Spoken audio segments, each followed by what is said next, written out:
공화국, 특히 부패한 국가일 경우에는 출세하려는 시민의 앞길을 막기 위해서는 그 관직으로 오르는 방법을 미리 없애는 것이 제일 쉬운 방법이다.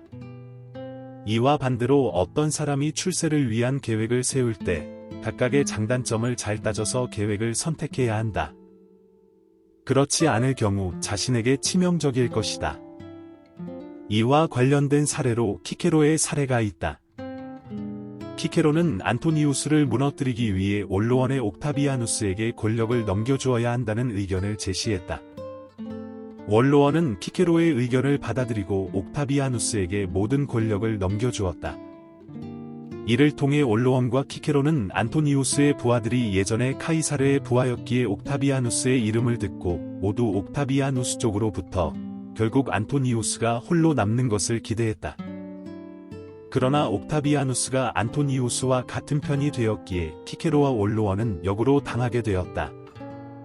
즉, 원로원은 카이사르의 의지를 잇는 옥타비아누스에게 모든 것을 건 것이 결국 독이 되었다. 로마는 부유하고 요새화되었던 도시인 베이이를 손에 넣었다. 그 뒤 시민들 사이에는 로마 시민들이 베이이로 이주하는 것이 최고라는 소문이 돌았다. 그 이유는 베이이는 풍요롭고 부유했고 또한 로마와 가까웠기에 시민들이 그곳으로 간다면 잘 살면서도 정치를 하는 것이 가능했기 때문이었다. 하지만 원로원과 지식인들은 그것이 쓸데없는 행동이라 여겼다. 그래서 이에 대한 논쟁이 벌어져서 감정이 극에 달했는데 다행히 원로원 쪽 사람이 말로 잘 구슬려 진정시키게 되었다. 마키아벨리는 이러한 상황을 보았을 때 알 수 있는 점이 있다 하였다.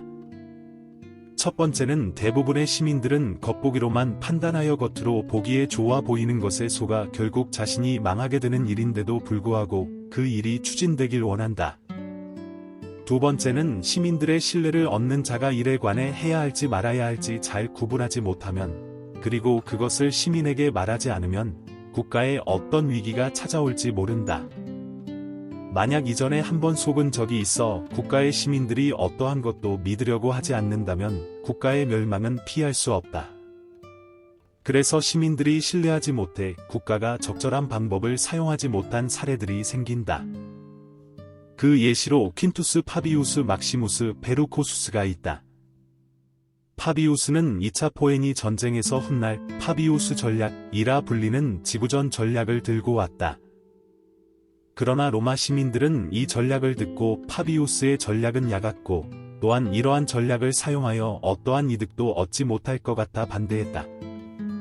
그래서 로마 시민들은 용감함의 이성을 잃어 파비우스의 부하인 미누키우스에게 지휘권을 준다. 미누키우스의 군대는 한니발 바르카와의 전투에서 몰살당할 뻔했으나 파비우스가 이를 지원해 구출한다. 그 뒤 바로라는 인물이 나와 한니발을 쓰러뜨리겠다 하여 로마 시민들은 이를 지지해 주었다. 그러나 칸나이에서 로마군은 괴멸한다. 그래서 이러한 사례를 보았을 때 시민들을 설득하려면 이득인지 손해인지 확실히 알 수 있도록 보여줘야 한다. 왜냐하면 대부분의 시민들은 겉으로만 판단하기 때문이다.